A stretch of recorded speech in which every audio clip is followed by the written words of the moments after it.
Welcome, everyone. Good to see you all again today. I'm not going to today give you a ton of updates on a bunch of fact stuff. I hope that that through work in progress, I'm able to give you updates on sort of what's happening at the college. But obviously, there are some things that don't lend themselves necessarily to bullet point updates on an email. So it's really those topics that I want to spend some time both sharing with you and then engaging briefly in question and answer. I did promise the folks who've prepared their important work on Title IX that we'd reserve much of the meeting for them. So I'll try to behave myself, I promise. But by the same token, I want to be sure to answer any questions that you might have. So I'm going to touch really briefly on a few topics. Vice presidential transition, the operating budget for 2015-16, a quick follow-up to January seminar, and some key takeaways from some of my travels over the past month or so.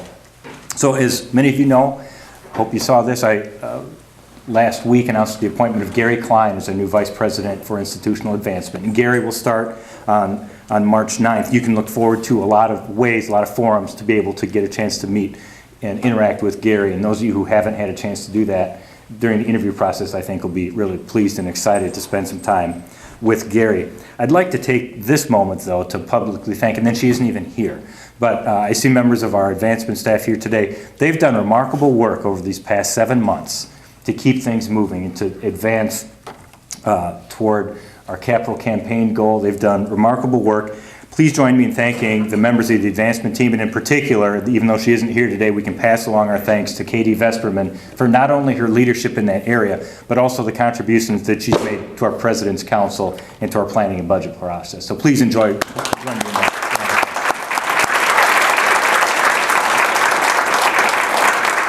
And of course, I'll keep you posted as our Vice President for Student Development search moves forward. Right now, we're engaging various stakeholders. Many of the folks in this room would have received recently a survey designed to give some feedback for the characteristics and skills that we're looking for in our next Vice President for Student Development. That search firm will have a chance to spend time with the staff in that area as well. You can expect, I would expect that job to be posted by March 1st. And shortly after that, we'll have ample chances to celebrate the accomplishments of our colleague Maggie Balistrieri-Clark, who won't be leaving Edgewood College. I keep reinforcing that, right? You won't be leaving Edgewood College, right, Maggie? Right. Okay. Her role will be changing. We're looking forward to both attracting someone else to play that role and to celebrating Maggie's many accomplishments during her last semester in that role at Edgewood College. Touch briefly on the operating budget for 2015-16. This will be the worst announcement ever, because I'm not going to actually announce anything that's going on. And the reason for that, in terms of content, is that ultimately it's the authority of the Board of Trustees to go through and actually approve the budget. Now, I've prepared a recommended budget that'll go through the Finance and Audit Committee, and that I expect both they and the board will ultimately approve. But in case that doesn't happen, I want to be sure to be respectful of their role in the process. And I can assure you that shortly after the board meeting, as in immediately after the board meeting, I'll communicate some of the key decision points in there. But I did want to highlight a few things that I've learned and observed through that process. Most importantly, we've been able to, through that process, generate an operating budget for next year that sustains our ability to provide a challenging, engaging educational experience inside and outside the classroom, that advances our ability to articulate and deliver on our promise to the community, and that's financially responsible in both the short term and the long term. Those were the questions. I think I laid those out in a work in progress a few weeks ago, and those are the questions that I shared with the committee to help me think through where this process might go. And I learned a ton through that process. I learned the role of articulating in advance the roles that various people and individuals played. We talked about that a little bit a year ago. Some of you asked me when I was on this stage in a little different setting. It felt like there was only one light bulb and it was hanging right before me when I was interviewing, but about how we would go about doing this. And I shared with you that we would do work like this together. And I feel like with the Planning and Budget Committee, with the work of the budget managers, with the Dean's Council and President's Council, and now turning our attention to our governance bodies, we've done that. And I'm very grateful for all of you who've spent so much time on that. We engaged in a ton of activities. I'm reminded that sometimes these settings, I think John Fields was actually the first person who shared this idea with me, but that this kind of work actually, there are similarities between that and effective teaching and learning. And so trying different exercises and looking at things from different perspectives is something that we did in this process. we identified this budget isn't a static one. So we're going to present a budget to the Board of Trustees, don't worry, we'll present one. But we've also identified contingencies. If things go better than we expected and if things don't go quite as well as we expected, knowing that a lot can change between now and September. Perhaps the most striking thing came to me in just the last couple weeks of the process. We spent a lot of time after the holidays developing what I would consider to be pretty deep understanding of the different options that we were looking at. And honestly, I know there were some people in those rooms who were frustrated by the amount of time that we spent developing understanding, who were in great hurry to actually get on with making the decision already. But what was striking to me was, after spending so much time thinking carefully and deeply about the different options that we had, the conclusion was surprisingly quick.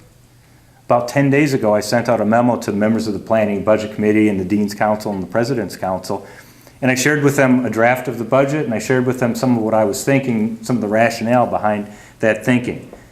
To my amazement, at the Planning and Budget Committee, we sort of talked for about 20 minutes. I think I extended it to 30 just in case I was missing something. But the conversation was that brief. And what I think that tells me, my takeaway on it at least, was that we'd engaged effectively as a group. The quality of our thinking and our engagement was such that the budget that I proposed wasn't really mine as much as it was my articulation of the work that we had done as a campus community. So those are key takeaways for me as I look at the types of processes and how we do things here. Please join me in thanking the budget managers and members of the Planning and Budget Committee, the Dean's Council and President's Council who helped this come together.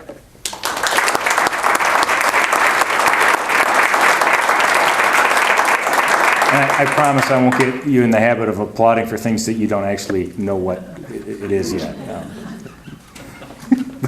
But more will come on that. And we have much work that lies before us. I told you a year ago that we needed to get to extend our time horizons on this, and that's what we're going to do. We'll be looking in fairly short order, and I don't have specific next steps, but as soon as I do, you'll know about them. But to consider how we might develop or new or deliver academic programs and educational experiences that meet the needs of our community while consistent with our mission and our strengths. Then we'll need to look at the topic of compensation as a whole. Salary, yep, that's an important part of that. Retirement benefits, health benefits, all those pieces, so that we can attract and retain the outstanding faculty and staff like those of you who are in this room here today. And that we need to approach the topic of pricing.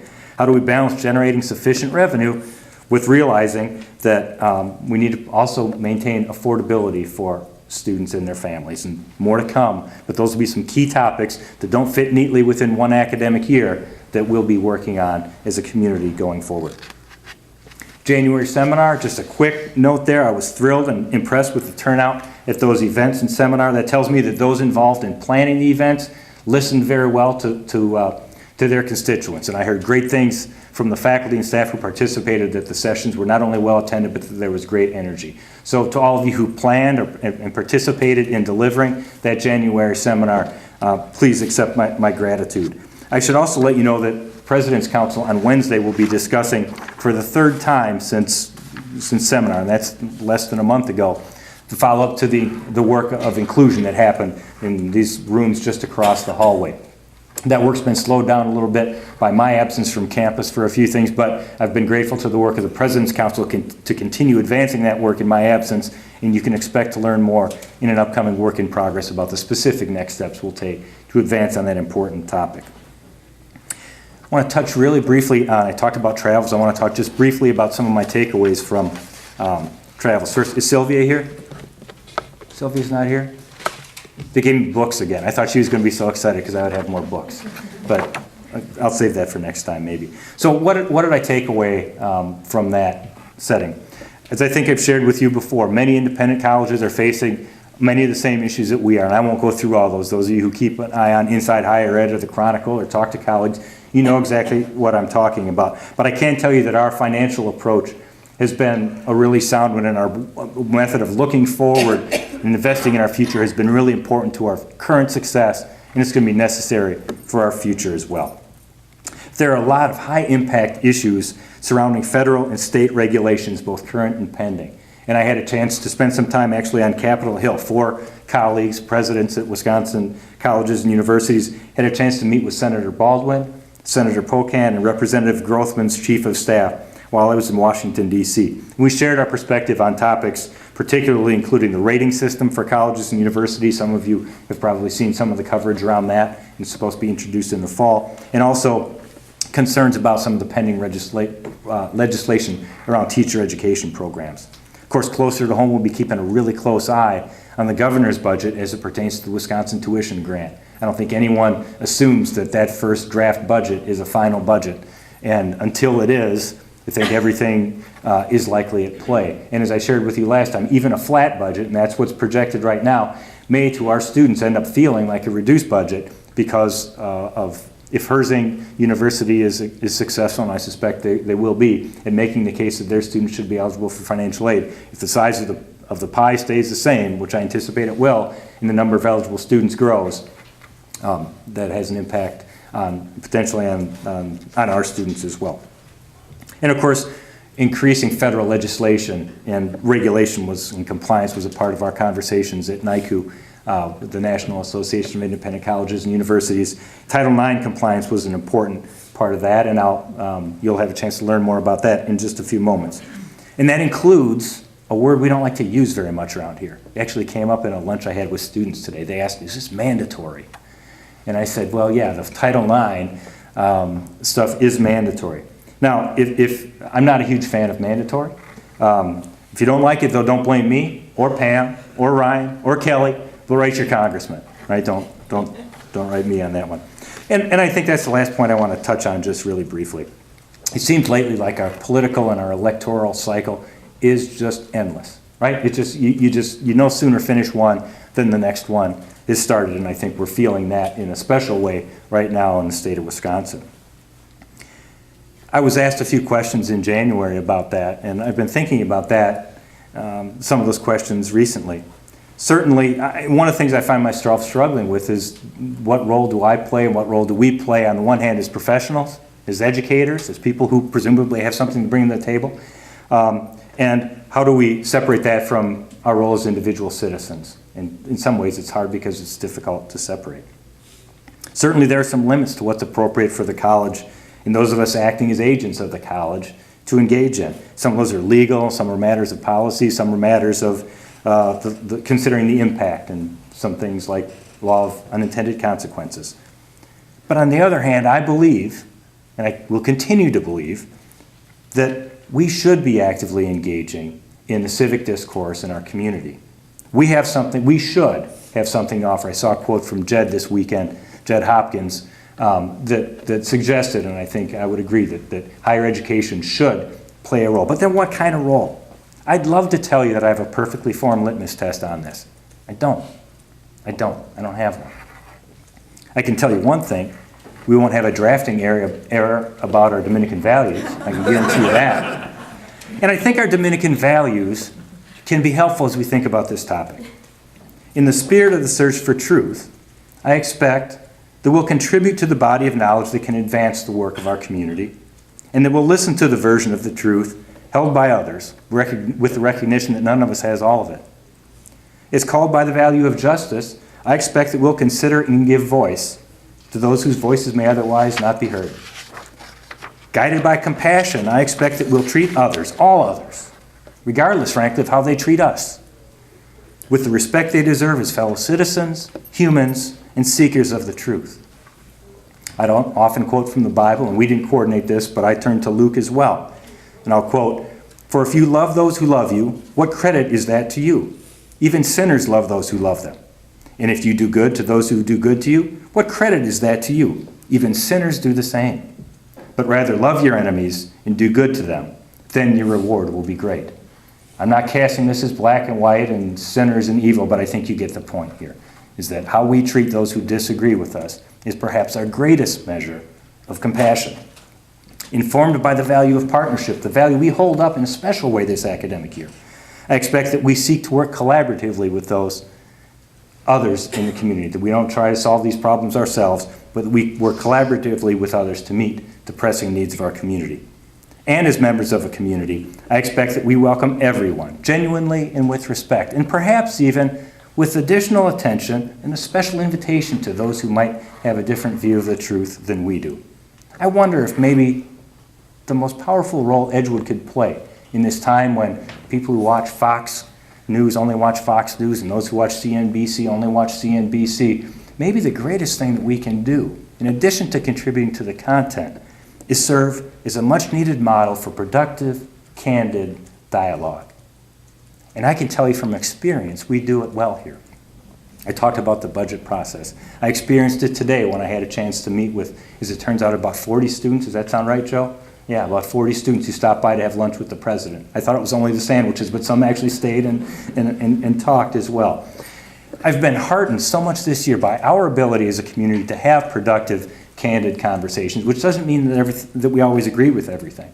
I had a meeting last week with a student group who wanted, actually a group of students, faculty, and staff who wanted to share with me some perspectives on some issues and concerns they had. And I was struck by their spirit of constructive engagement. I promised to try to model for them the kind of open-heartedness that they brought to the table to me. In this year of partnership, I'm hard-pressed to think of a more important accomplishment for our campus community. We have important, difficult decisions to face going forward. But I can't think of a better way for us to go about it than through the constructive dialogue that I've seen over the past few weeks and months.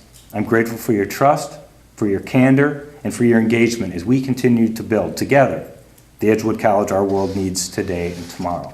And I'm happy to answer just a few questions. I'm already going to borrow time against what I promised the Title IX folks, but I promise just a few. But any questions for me about either any of the things that I covered or anything that, perhaps even more importantly, anything that I didn't touch on? Is this thing on? John and then Francie. You know, we have Gary coming on, and this is, I think, a good time for us to start thinking about some of the institutional priorities that we'd like to bring to a new vice president for institutional advancement. And, you know, in my school, we talked a lot about what the next capital project should be. And in fact, we've talked about this, we've had votes on this, we've brought it to the Faculty Association, they've had votes on this. In fact, I think this is the one college forum where this issue has never been directly addressed. And what we would really like to see in the School of Arts and Sciences is our next capital project to be a music facility, something that we sorely need, and that kind of got sort of derailed along the way as we were moving what looked like a few years ago towards that. Could you speak a little bit about what you think the priority should be on that, insofar as you have information that helps you make a decision or look ahead right now? Yeah, I mean, if I were to look at our campus and areas from a facility standpoint where we're not as well equipped as we ought to be, it's music and it's in athletics. Those are those performance areas, and those are areas where our facilities don't currently meet those needs. So I am very, very well aware both of the work of the faculty that led to those resolutions that you referred to, John, but also of the, perhaps at least as importantly, I share the need, the recognition about the need behind that. So I would anticipate that in the next capital campaign, and we're going to be, I mean, we're drawing a close on a new one, we're going to welcome a new vice president and try to lay the groundwork so that our next campaign can be, frankly, even more successful than this one. That's going to take a little bit of time to do. But I absolutely anticipate music is going to be a part of that capital campaign. As a standalone, as part of something, I don't want to make promises that I'm not prepared to keep. But I envision music will absolutely be part of the next campaign. Is it appropriate as Gary comes on and we start talking about some of the needs of the institution to actually talk with him about that? Yeah, I think it's appropriate. In part, but I think Gary would be among the first. Actually, I know I saw him answer some questions in this regard. You know, he doesn't set the institutional priorities. True. You know, I mean, we do that, and I have a special responsibility along with college leadership and both here on campus and with the Board of Trustees to do that. So he will have absolutely an important role to play on that, but I don't think that would be a situation where we'd say, well, here are the projects. What do you think is more important? It's entirely possible we could say, Gary, here's a list of projects. Which do you think is likeliest to draw the support of the philanthropic community? Right. It's entirely possible. Frankly, you might even argue that it's a pretty responsible way to think about how we might move forward. Thanks, John. Francie? I am wanting to speak for a moment on the number of folks present this afternoon. And the issue here is that by moving these meetings up to 3 o'clock, it makes it really difficult for faculty to come to them. And I know this decision was made prior to your administration, and I'm wondering if you would be so kind as to revisit it. Because in 2 different sessions, college meetings that I've been in the last 2 weeks, it's come up, that there's a new reason to come to these meetings, but because of the scheduling, it's difficult and impossible for many faculty because they have classes. Yeah, and as you know, what we've tried to reconcile imperfectly is reconciling that with folks who have other commitments that cause them to need to leave at 4:30, and so I am wide open, and actually this may be a conversation. I have a chance to meet pretty regularly with the leaders of Faculty Association, Staff Association, and consider yourself on warning if you're here. I'll be looking for thoughts about how to do that. I mean, what we're trying to do, Francie, there are a couple things. I'm trying to use work in progress so that if you're not here, you still have an idea of what's going on for those people who choose to click through.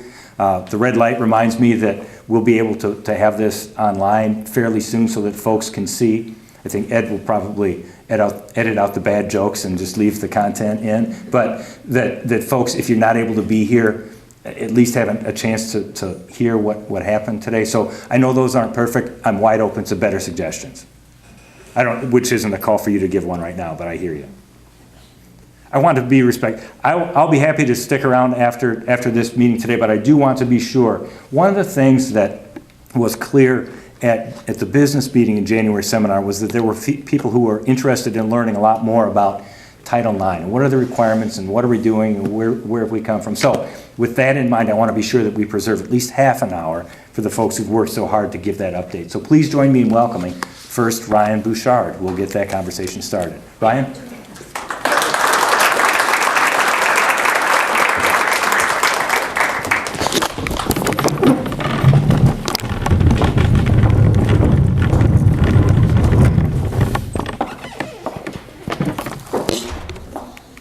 Hi, everyone.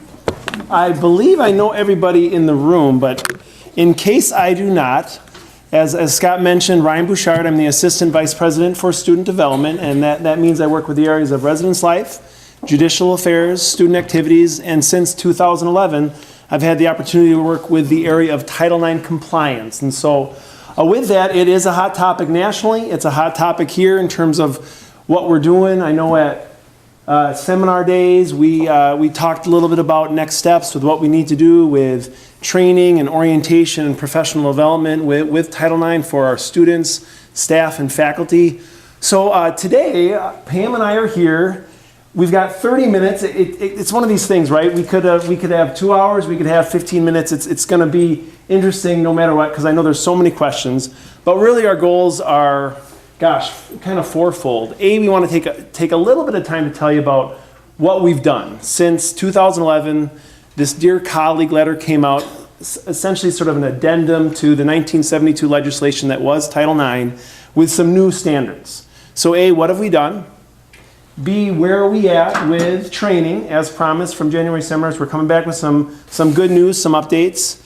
3, we do want to take some time and answer your questions. So what Pam and I have done is we've sort of heard from many of you, gone back to sort of our notes from the different training sessions that we've gone to and sort of designed about 8 questions that we think are some of the more common questions that you might have. So we're going to walk through those. And then I think we'll try our darndest to stop at like 3:50 or 3:55 and make sure that you all have time to ask the questions that you have. So the one thing I would ask is, while we're going through the sort of the most common questions, if there's a burning question, please ask. Do not be shy. I never worry about this group being shy. Please do speak up. But if you think it can wait and you think it might be answered because of our savvy insight or foresight, maybe hold off, and then if, again, we didn't get to it, we'll get to it for certain with those last 5-10 minutes. Does that sound good?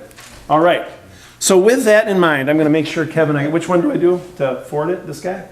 All right. Look at that. All right. I just covered this. There we go. Okay. So where we've been, and I'll forewarn you all, I'm going to go a little fast just for time's sake so we can get to the questions. We can get to Pam's training update. but I don't want to do a disservice to how important a lot of this is and to a lot of the work that folk in this room have done around awareness efforts and changes to our policies, et cetera. So in 2011, most of you know this, but a dear colleague letter came out from President Obama, Vice President Biden, with obviously support from the Office of Civil Rights. And here were the biggest changes. Title IX coordinator, specific mandatory changes to sexual misconduct policies, and we followed suit. And so in 2011, I actually became Edgewood College's Title IX coordinator for a couple years, and I handed the baton to Pam this past year. That was just for a little bit of more logical reasons. It was actually not recommended my position be the Title IX coordinator because of some conflict of interest with me managing student cases. So long story short, this is a lot of the work that we've done over the last few years, and again, we're in pretty good shape meeting those compliance standards. So just when we got confident, we were feeling really good, guess what? An addendum to the Clery Act, and that was the Violence Against Women's Act, also known as sort of the SAVE Act, and that came out in 2014, and these were some of the additions. And you'll see where there's checks is where we're in good shape, where there's not a check is where we still need to make some effort. And so the big changes was relationship violence, stalking now needs to be in the policy. And instead of, back in 2011, encouraging awareness and prevention efforts, which we've been doing a good job for long before I've been here at Edgewood, we now are mandated to do that. And that's really with programming, proactive measures to educate students, faculty, and staff about this issue in higher education.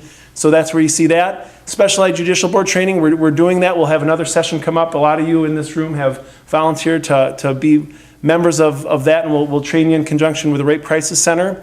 And last but not least, and the thing we've got to, again, go to the next step, is that training piece. And that's where I will turn it over to Pam to give an update where we're at there. Thanks, Ryan. You bet. So since January assembly and seminar, we have completed a selection of the option for student training. It's online. It's roughly anywhere from 75 to 90 minutes long. It's through an organization called Campus Clarity. And we would expect to set the expectations for students to begin to go through that training probably this summer through the advising registration process to set it up so that when they arrive in September, August, that we'll complete the training. But Yes, and more to come. We got some time to sort of we have some time with finalize the those student details, training. but essentially that would be our time frame for next year. Yep. with respect to the staff online training, we're also going to go with a similar product through Campus Clarity, although for staff will be receiving the link once the training is rolled out. You may see a reference to Law Room. Law Room and Campus Clarity are essentially one umbrella of Title IX training. This is also an online program. It is roughly 60 minutes long. It's highly interactive, and the expectation is that we'll be ready to roll with that within the month, so starting sometime mid to late March. The student training and the staff training actually was evaluated by a group of staff, some students. We had a faculty member. And when we came away from that evaluation, and our goal was to select faculty online training, we opted to broaden our review group. We felt it was important to have a few more faculty involved in the selection process. So that process is ongoing right now. We expect to have that completed by the end of February from the standpoint of selecting either a Campus Clarity Law Room product or a Magna publication. So we're looking at two different options. And we have, I believe, 9 faculty that have volunteered to participate in that evaluation process. Okay. So common questions. So again, a lot of this new language and expectations came out of the SAVE Act and the Dear Colleague letter. But these are sort of the questions that we've heard via email, via bumping into one another in the hallway. Again, a lot of the questions that come up at the trainings we go to, as well as the ones that you have had over the last few months. So first off, who is a responsible employee? So that language, responsible employee, another label you often hear is mandatory reporter. So again, who is a responsible employee? Who is a mandatory reporter? So the short version is we all are, sort of everybody. Anyone a student would think is essentially a reasonable person of authority is considered a responsible employee. mandatory reporter. And so really that has implications a couple different ways. A, we need to train those people. And B, if a report comes forward, they need to get that information to the appropriate office. And then we'll, in a moment, share a little bit what that looks like. So again, everybody. I've heard from lawyers there could be an argument that maybe an hourly LTE, somebody maybe that works for food service that doesn't have any supervision capacity might not be. The rule of thumb, the best practice is essentially to consider anybody who's an employee of Edgewood with that affiliation is a mandatory reporter, responsible employee. And again, questions about this, we'll make sure we have time at the end because I know it can be a little confusing. So what does it mean to report? So essentially, if any of us as campus community members, if someone approaches us about an issue of sexual misconduct, that information must ultimately go to Pam as our Title IX coordinator. At the end of the day, that was one of the primary things the Dear Colleague letter wanted to change, is this concept of deliberate indifference, that somebody with authority heard something and didn't do anything about it, that they sat on it, that they wanted it to go away. And that's essentially what this is wanting to avoid. If any of us hear something, it ultimately needs to get to the Title IX coordinator, who is that neutral administrator that will make sure the appropriate offices are doing what we can to support that victim and to follow up accordingly. So in terms of strategy, if it's a student case, it should be brought to the Dean of Students' office.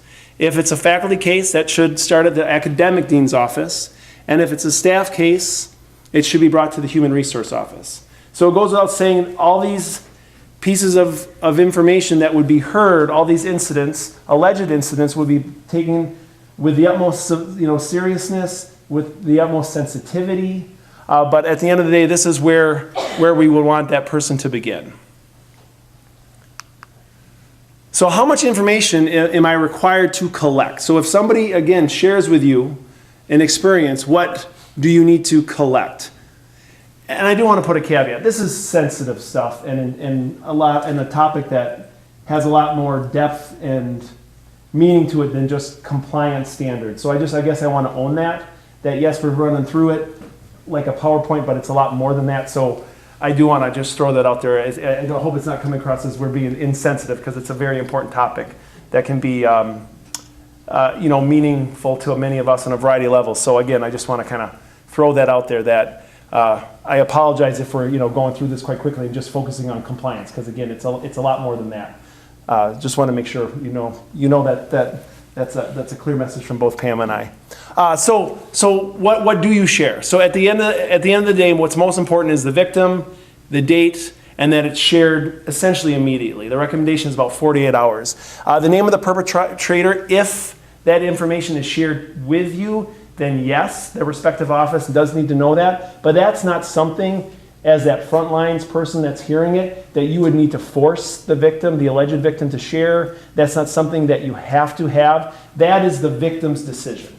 And that's very, very clear that that's not something that you need to force that person to share by any stretch. And I know that can be an area of confusion, so I wanted to be clear on that.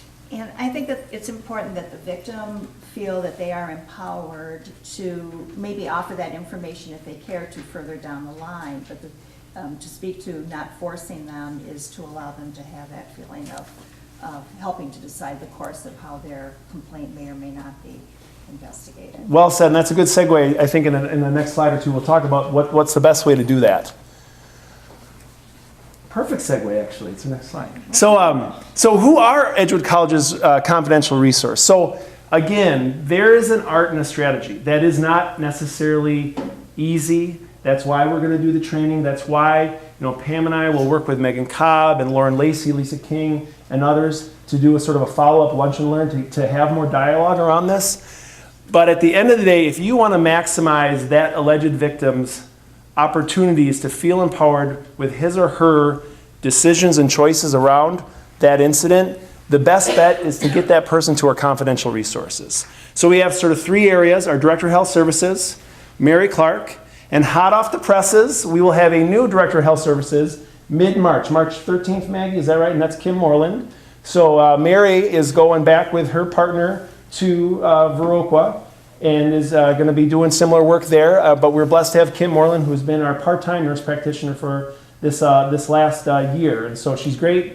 I believe she was literally hired last week. And so that's a new name we wanted to make sure people knew. And of course, personal counseling services. We've got two great psychologists, our director, Megan Cobb, our psychologist, Natalie Rush. They're right here. Do you two want to stand up so people can see your faces, please? Not to put you on the spot. But these, in many ways, beyond just this issue, Natalie and Megan are great. They are really, truly resources that are so important for our students to know about. On a lot of the different things our students deal with. So those are our confidential resources. They do have more ability to empower students with different options than you do. So just keep that in mind. So what happens once a report is made? So Pam was alluding to this too.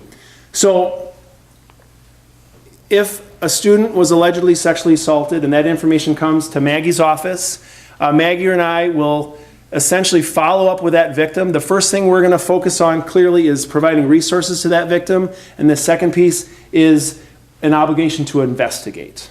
And that can take a variety of, that can look a variety of different ways just depending on what has been shared, what the victim wants.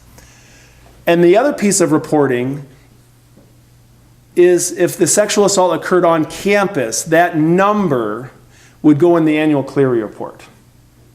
So again, sometimes this is, I wish it wasn't as confusing as it is. So if there's an issue of sexual assault and the student is the alleged victim, if it happened off campus and you hear about it, please report it. We want to know about it. We're going to support that student.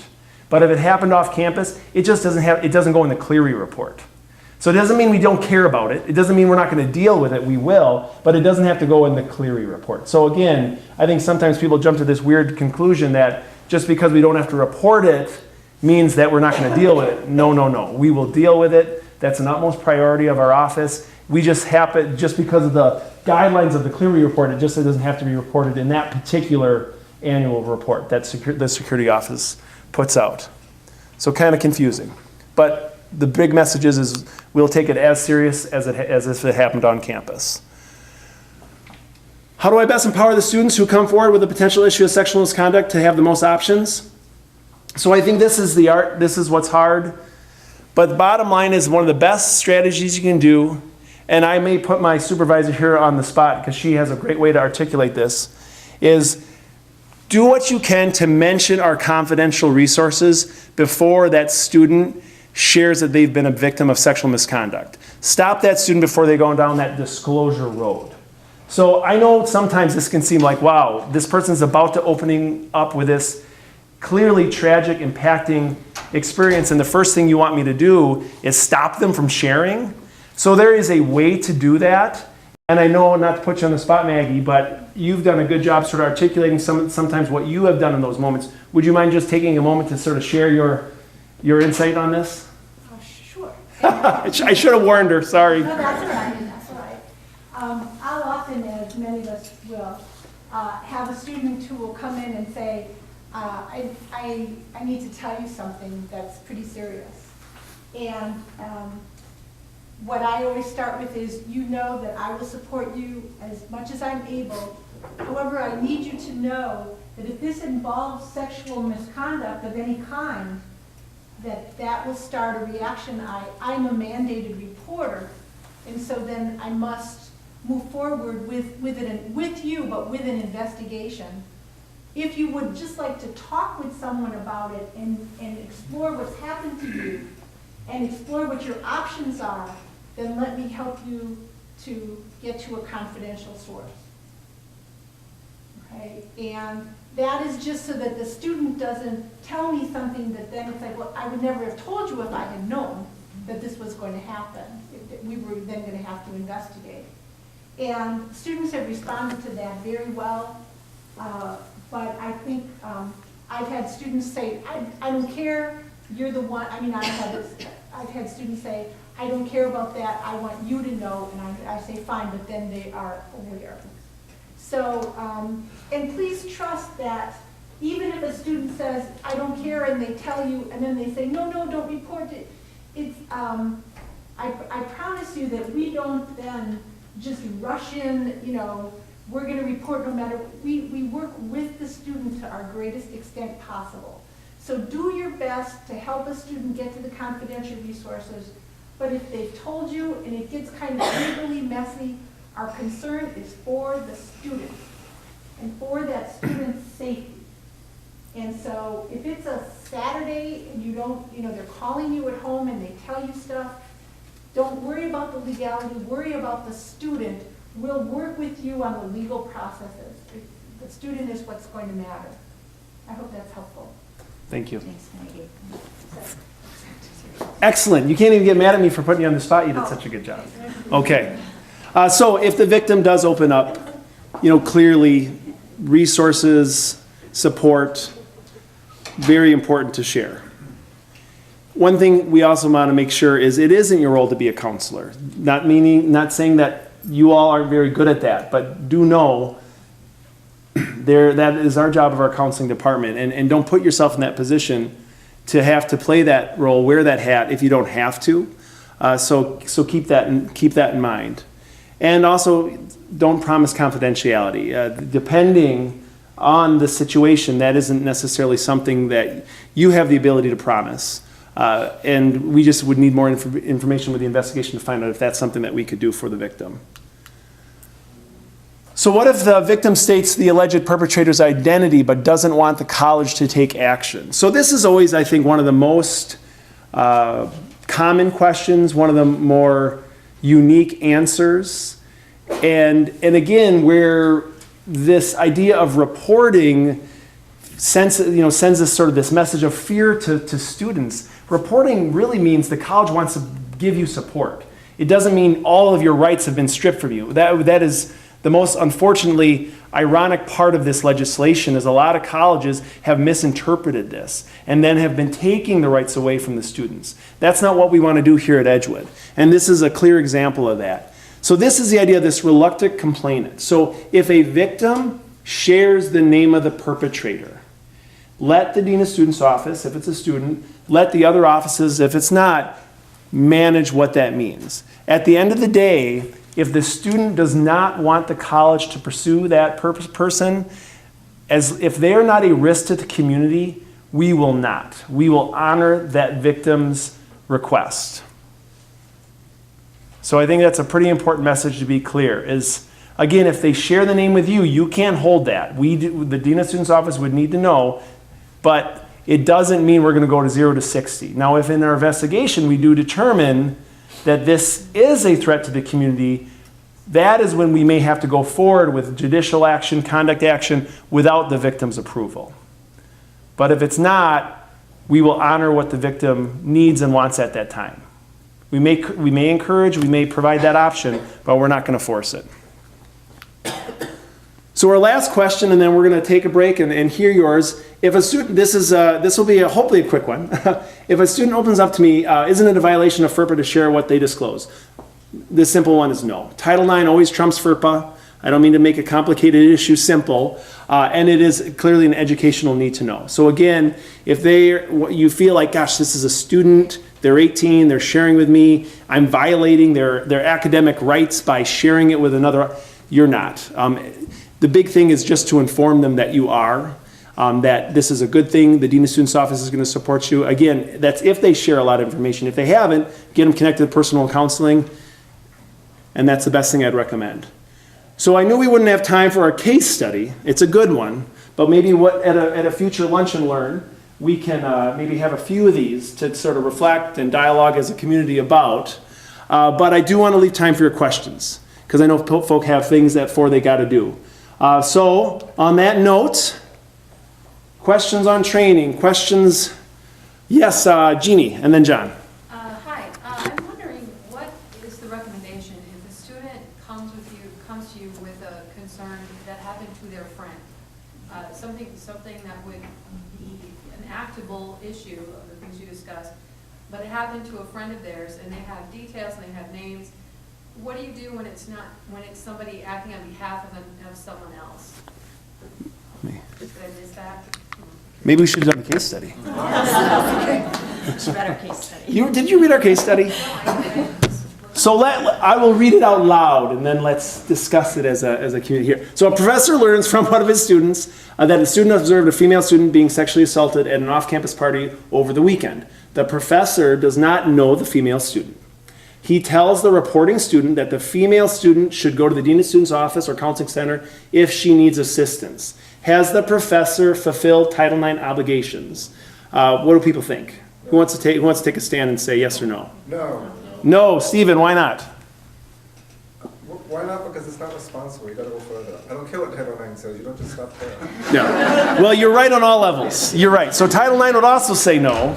And yes, it isn't responsible. So, Jeannie, the example you're bringing up would be yes. You, as that person, would bring that information. You share with a witness, saying all the things you would say, and ultimately you'd get that information to the dean of students office. We would follow up with the witness. We would help them know, here are the things that we would encourage your friend to do and the resources that we have. Where is the line between hearsay and actionable cause? Is that something your office decides and we just bring it? Great question, but yes. And it doesn't mean that there aren't folk in the room that could do that work wonderfully, but again, it's just the hats we all wear, and let that hat fall on the dean of students, on the director of human resources, etc. So, good question. That's the purpose of really conducting the investigation, and whether there are witnesses and all of the circumstances that are taken into account. Thank you. John, then Roberta? What's the college's legal liability under Title IX if mandatory porters are found not to have discharged their responsibilities? One would exist. How's that? Yeah, that's one of the many reasons to do this The threat work. is always that we'll lose our federal And funding. penalties, yeah. Always that we'll lose our federal funding. So student worker funds, that we could lose our federal funding.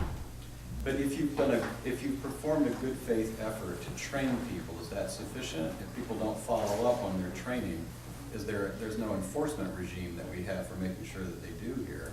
So how can the college be liable in that case? I think at that point it could be a question of, was the training enough? I feel like that's maybe the direction that it would go. It would definitely be touchy. And if nothing else, I think, unfortunately, there's been bad press around some colleges or universities where something has happened, and did that college do enough? And that's the conversation that's often had. And in that case, I've been involved in some investigations at another school for civil rights, and there's always the threat of being fined. So it's not just that they'll remove all your funds. But let's say you made a good faith effort, you had every reason to believe that it was good training and this person shouldn't have come forward, they should have come forward and they didn't, maybe we would get like a slap kind of fine. The more negligence we're seeing, the more serious the fine would be. Roberta, and then Donna. Thank you. Ryan, my question is related to the training. I feel, although this is extremely important and helpful, I feel that I've missed the piece, the federal mandate training that you said is coming in the future. And I feel that piece might help me best apply this, because I see it in two different pieces. I see it, the federal mandate and the training that you said we're going to get in the future, and then the policies that Edgewood College has, which is what you're sharing here. And I just feel a little bit of a disconnect, so I'm questioning when we're going to get the foundation training in the timeline for that. The staff and student training, which has been selected, is ready to be put into place, and the faculty training, which is also under review and will be selected by next week. If the consensus that we're going to go with one of the two options, and it happens to be the option that we've also selected for staff, then we can certainly get in line with Campus Clarity Law Room and have that ready to go in March. And if not, we'll go with the other option, and we can put that into play in March as well for faculty. So then after that training, will we have an opportunity to do this again, like maybe in another seminar days or another college assembly? I just feel that foundation is important, and I think that there's pieces missing for me. I would agree with you. I would agree. And we've talked about that we've requested, and it's been welcome that we would do maybe even sort of multiple sort of follow-ups to try to catch folk that have questions. I mean, the beauty of the online training, and both are actually quite strong, and I don't think too many folk will feel that it's too much of a burden. But we do capture everybody, which is the good part, but the bad part is you can't necessarily get all those questions answered or hear other questions and play off the community. And so we would do just that, make certain that we've got a few follow-up to complement the online training for certain. You know, and while the regs don't require refresher training, that's certainly something that, you know, just having the foundation in and of itself certainly is not enough. And in addition to follow up immediately, we will want to put into place some refresher training. And certainly any new faculty and staff who are coming in will receive the training during their first month of employment. Thank you. Donna? I was just curious, if for the students, will they be told before they're in a situation where they're about to confess something, whether on the online training, but maybe in orientation or through Core 1, will they be aware that if they say certain things to one of us, that this whole thing gets set in motion? Do you see what I'm saying? I do. So the answer is yes. We still have to work out the details. What I've done in the last few weeks is sort of reviewed some of our peer schools and so how they've done it. And there's been a variety of approaches. You know, maybe we introduce it during AR days when we have an attentive audience of students and parents and say this needs to be done essentially by September 1st. And then in orientation, we have a couple hours set aside where we unpack the online training, we review it, we get them ready. We even do it on that Saturday so they're ready for their first Saturday night of Madison, Wisconsin and Edgewood College living, right? So yeah, that's, you're right. Because if you wait and just say, oh, they've got September to November to complete it, well, is that a really, good faith effort? That opens up, a lot of risk. So yeah, we've got to sort of fine tune those details, but that outcome is something we want to make sure we complete. So it's 4:01. Last question, then we will be hanging out afterwards if there's any other questions. Yes, go ahead. Assuming adult accelerated and graduate students are required to do this as well? That you are on our to-do list. Yes, that's I think where it'll get interesting, a little complicated. This is also mandated for graduate students, transfer students. So that's where yes, you're on my to-do list to get you pick your brain on how that could potentially look. So glad you brought that up. Thank you to Ryan Thank you. and Pam for their work on this. I know they volunteered to be on